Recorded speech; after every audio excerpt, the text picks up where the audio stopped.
Okay, so now before doing some problems related to differential equations, I want to explain to you another concept of transfer function. Okay, this to understand to do the problems on differential equations for Laplace transform, it is very important that you understand that there is another meaning of h of s.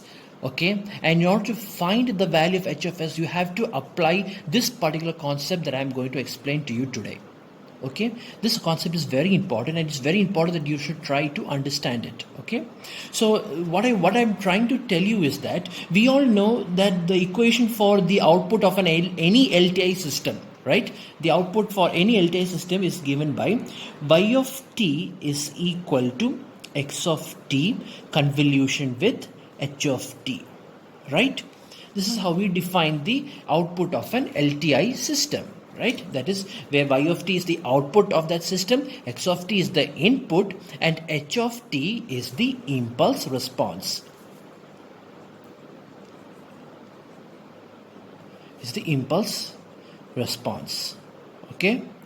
And likewise, when I take the Laplace transform of this equation, okay, the Laplace transform, then this convolution becomes a multiplication in the frequency domain. So I will get y of s is equal to x of s into h of s, right?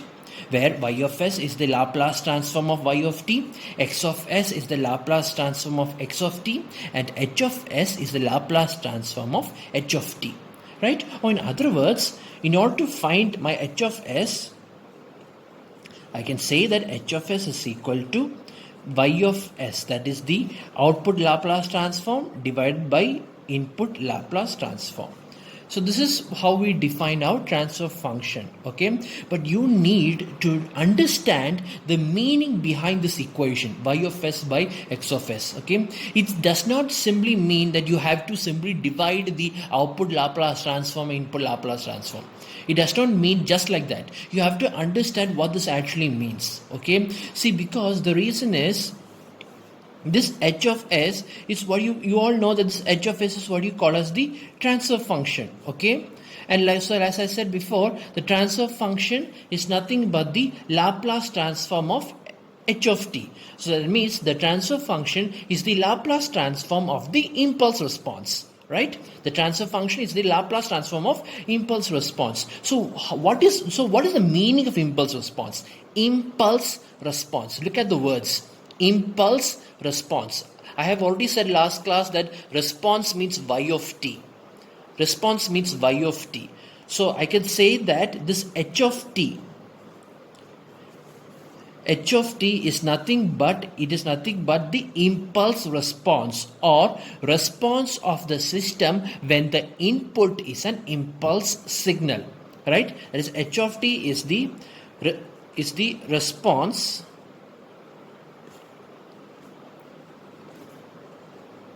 of the system when the input is the impulse signal del of t. Or in other words, I can say that h of t is equal to y of t when x of t is equal to del of t, right? This is how we actually define the impulse response. That is, it is the output of the circuit or output of the system with the input is a del of t. That is, if you want to find the impulse response of any system, you just give a small impulse signal to the input. A small impulse signal to the input, and you see how the system reacts. And that's how we find the value of h of t. Okay, that is, it's nothing but the value of the y of t when you substitute x of t as del of t. Okay, so one thing you already know is that the Laplace transform of del of t is actually equal to 1. The Laplace transform of del of t is actually equal to 1. So in other words, if I substitute del of t as x of t, then I can say that the Laplace transform of x of s will also become 1, right? Because x of t is equal to del of t. If x of t is equal to del of t, then x of s is equal to 1. And if x of s is equal to 1, then I can say that what is h of s? my transfer function. It is nothing but my output response. My output response when x of s is equal to 1. This is what you need to understand regarding the transfer function. That is, the other definition of transfer function is that it is nothing but your output response when the input response is unity. And why is the input response unity? Because the Laplace transform of the input signal is, which is an impulse signal. So Laplace transform of the impulse signal is 1. You see, so because your input signal is an impulse signal, you can find your impulse response. And likewise, because the Laplace transform of the impulse signal is 1, so you can find my response or my transfer function h of s, which is nothing but y of s. See, so this is how we understand the relationship between h of s and h of t. Okay, so what is the significance of this h of s? So the reason why we are applying this is that because there is another thing that you need to learn, and that is another concept that you need to understand, and that is called as the initial conditions. Initial conditions. So what are these initial conditions? These initial conditions are the state of that system when you are not applying any input to it. You see, without applying any input, the state is naturally in that response. It's naturally in that particular system. It's naturally in that particular condition. Okay, so in that case that condition is what you apply is the initial condition. That is, we don't apply any input to the system and still you get an output. And why you get the output? Due to the presence of the initial conditions. Now, where does this initial conditions come from? Where does this thing come from? We all know that when you are going to apply the Laplace transform to any differential equations, for example, if I write the Laplace transform of dy of t by dt, we all know what is the Laplace transform of this, right? This is nothing but s y of s minus y, or small letter y of 0 minus. This y of 0 minus is nothing but y of t at time t is equal to 0, right? And also there's another equation, that is, this is a first degree differential. If I apply second degree differential, then this Laplace transform of d square y of t by dt square. This is nothing but s square y of s minus s into y of 0 minus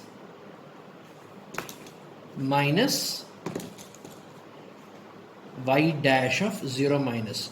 Y dash of 0 minus means dy of 0 by dt. That is meaning of y dash of 0 minus.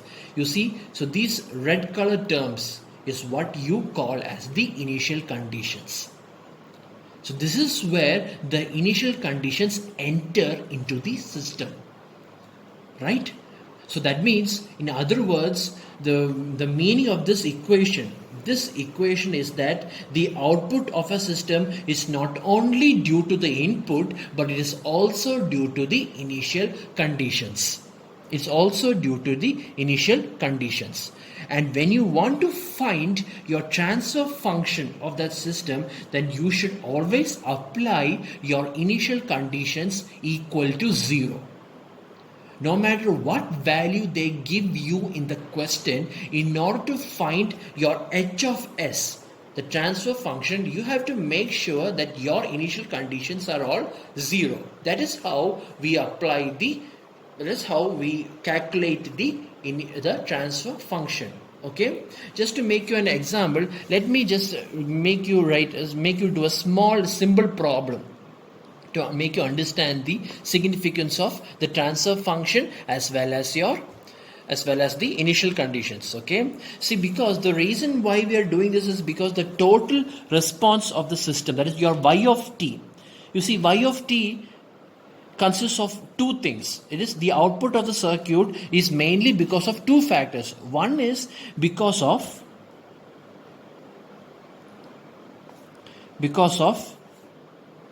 the initial conditions, That is the conditions that is already been existing before you give the input. That is the meaning of these initial conditions. So your y of t, the response of the signal y of t, its effect comes from, one effect is because of the initial conditions, and the other effect is because of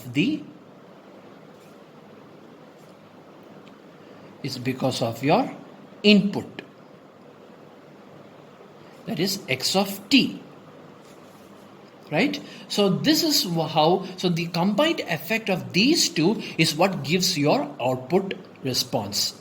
Or in other words, adding these two response, I could say this is called as the total response. The total response of the system. Yes, this total response is given by the response due to the initial conditions, which is also called as the natural response. It's also called as the natural response, or also called as the free response. Free response plus, so this is what you call as the natural response or free response. That is response of the system only due to the initial conditions. Okay, so your total response is made up of your natural response or free response, plus it is also consists of your forced response.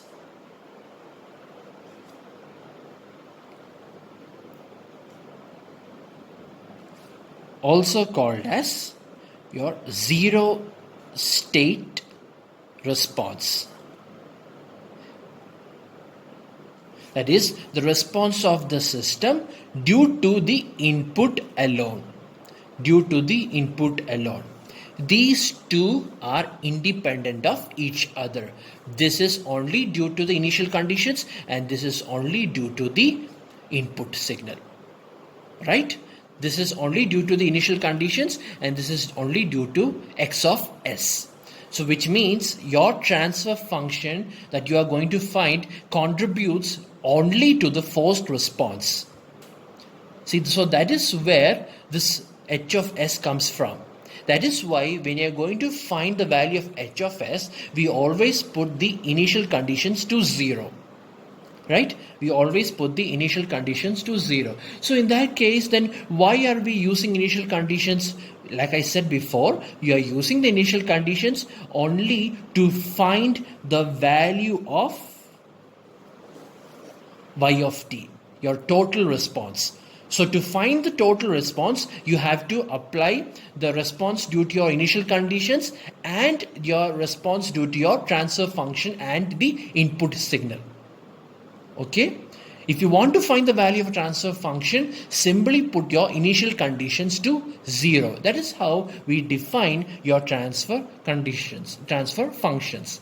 Okay, let's take one small example just to make you understand all this what you have learned so far. Okay, so one example I could say is that suppose there is one equation. Let me write that equation. That is let me say that d square y of t by dt square plus 3 dy of t by dt plus 2y of t is equal to x of t.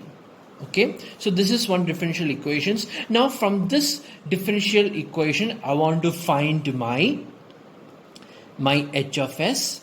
I want to find my h of s, and I want to find my h of t, which is nothing but your impulse response of, it is nothing but the Laplace inverse of h of s. And now after this, I want to find the value of y of t. Okay, I want to find the value of y of t. Now what is this y of t? This y of t is the output response of this system. The output response of this system. Okay. So I want to find this, I want to find this, and I want to find this. Okay, and let me also assume that the initial conditions is given by y of 0 minus is equal to 1, and dy of 0 minus by dt is also equal to 1. Okay, or this can also be written as y dash of 0 minus. Okay, in the exam they'll either give you like in this format or they'll give you in this format. Both are same, y dash of 0 minus. It's better that you learn to write y dash 0 minus. It will be very easy to write your steps. So in that case, how do you find the h of s? Okay, so the first thing what I do is I apply my frequency differentiation theorem to this differential equation. Okay, so that means if I apply Laplace transform to this equation, I get, first let me apply it over here, d square y of t by dt square is nothing but s square y of s minus s y dash of 0 minus, not y dash, y of 0 minus y dash of 0. Okay, so this is my equation, plus now the differentiation of this is, the Laplace of this is 3 into s y of s minus y of 0, okay, plus 2 y of s is equal to x of s. You see, so this is the Laplace transform of your differential equation. Okay, this is the Laplace transform of the first term, this is the Laplace transform of the second term, this is the Laplace transform of the third term, and this is the Laplace transform of x of t. Okay, so now if you want to find the h of s, if you want to find the h of s, what I'm going to do is I'm going to make every initial conditions in this equation equal to 0. Even though the question they have given the value of the initial conditions, to find the transfer function, I'm going to make every initial conditions equal to 0. That means this is equal to 0, this is equal to 0, this is equal to 0. So what do I get? I get s square y of s plus 3s y of s plus 2y of s equal to x of s. Or in other words, this is nothing but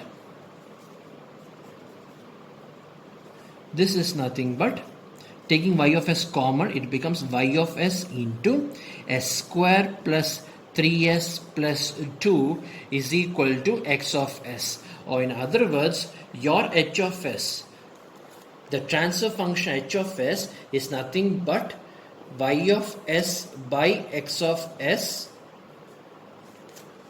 y of s by x of s, which is nothing but 1 by s square plus 3s plus 2. You see, this is how we find the transfer function. That is the output of the system due to the input alone. And here x of s is equal to 1. You can see, if I substitute x of s is equal to 1, okay, so then if I substitute x of s is equal to 1, then y of s will become h of s. You see, that's how it becomes h of s.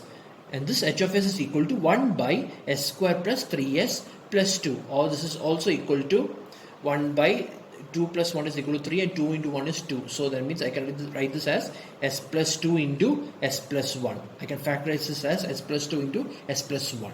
You see, so this is how I define my transfer function. That is this one, your h of s. This is how we define it. Okay, so now to find h of t, I think you already know how to find h of t, right? H of t you can already find by using the format, that is Laplace inverse of h of s. It's a Laplace inverse of h of s. That means I can say that h of s, you can find the value of h of s. You can find the value of h of s by applying partial fraction, that is a by s plus 1 plus b by s plus 2. Okay, then here you will get a as 1 and b as minus 1. So you will get 1 by s plus 1 minus 1 by s plus 2. Okay, this is your h of s. Or in other words, your h of t is nothing but your Laplace inverse of this, that is e raised to minus t u of t minus e raised to minus 2t u of t. So you found an impulse response. Okay, so you found an impulse response, you found your h of s, and these two functions, that is your h of s and h of t, for these two functions, your h of s and h of t, for these two functions you found out only by making your initial conditions equal to 0. All your initial conditions equal to 0. Okay, so now Now I'm going to find my y of t. Okay, so let me remind you, the Laplace transform of this y of t is not this y of s, because this y of s is taken under the condition that there is no initial conditions. Okay, but when you are going to find the actual response of y of t, it is not only due to the transfer functions, but it is also due to your initial conditions. That means so far you only found this, the transfer function of this. Now you're going to find this, which means that this time you are going to apply your initial conditions. And here in the given question, the initial conditions are y of 0 minus is equal to 1 and y dash of 0 minus is equal to 1. So now you're going to apply these two initial conditions. So what happens if I apply those two conditions now? How does my equation look like? Then my equation will become s square y of s minus s y of 0 minus y dash of 0 plus 3 into s y of s minus y of 0 plus 2 y of s. Y of s is equal to x of s, right? So that means that if I now substitute my suppose if I substitute my y of s, my y dash of 0 and this y of 0 is 1, so I will get over here as s square y of s minus s minus 1 plus 3 into s into y of s minus 1 plus 2 y of s is equal to x of s, right? So now I'm going to group all the y of s terms together. So this will become y of s into s square plus 3s plus 2. Okay, and then the remaining terms, what are those remaining terms? It is minus s minus 1 and minus 3, right? Am I correct? Minus s minus 1 and minus 3 is equal to x of s. Okay, so this minus s minus 1, I can write this as, if I'm bringing this over here, this will become y of s into s square plus 3s plus 2, and this is equal to, this will become s, becomes plus 4 plus x of s, right? Or in other words, y of s is equal to s plus 4 by s square plus 3s plus 2 plus x of s by s square plus 3s plus 2. You see, you have already seen what this is. This is what you call as your h of s. You see, 1 by s square plus 3s plus 2, your h of s. 1 by 3s square plus 3s plus 2, right? Or that means if I put x of s, so it will become x of s by s square plus 3s plus 2, and that is exactly what you are seeing here. That is, here this is what you call as your forced response or zero state response. This is what you call as your forced response. Your forced response. If I substitute x of s is equal to 1, because unit impulse signal, the Laplace transform of impulse signal is 1, so f is 1, so the x of s also becomes 1. So this will become 1 by s square plus 3s plus 2. So that is why this is nothing but your transfer function, right? That is called as your forced response, or also called as your zero state response. Okay, and this, the first term that you are seeing right now, that is being introduced due to the initial conditions, this is what you call as your natural response. You see, so that is how we distinguish forced response and natural response. That is, this is only due to the input signal, and this is only due to your initial conditions. Okay, so which means that if you want to find your transfer function, that is this forced response, then it is necessary that you put all the initial conditions equal to 0. Okay, so that means the only time you are actually applying this initial conditions is when you are trying to find this y of t. Is when you are trying to find this y of t. That is the only reason you are going to apply your initial conditions. Okay, so this is the concept of transfer functions that I want to tell you. Okay, so now let's make this concept more stronger in your minds by doing some more problems. Okay.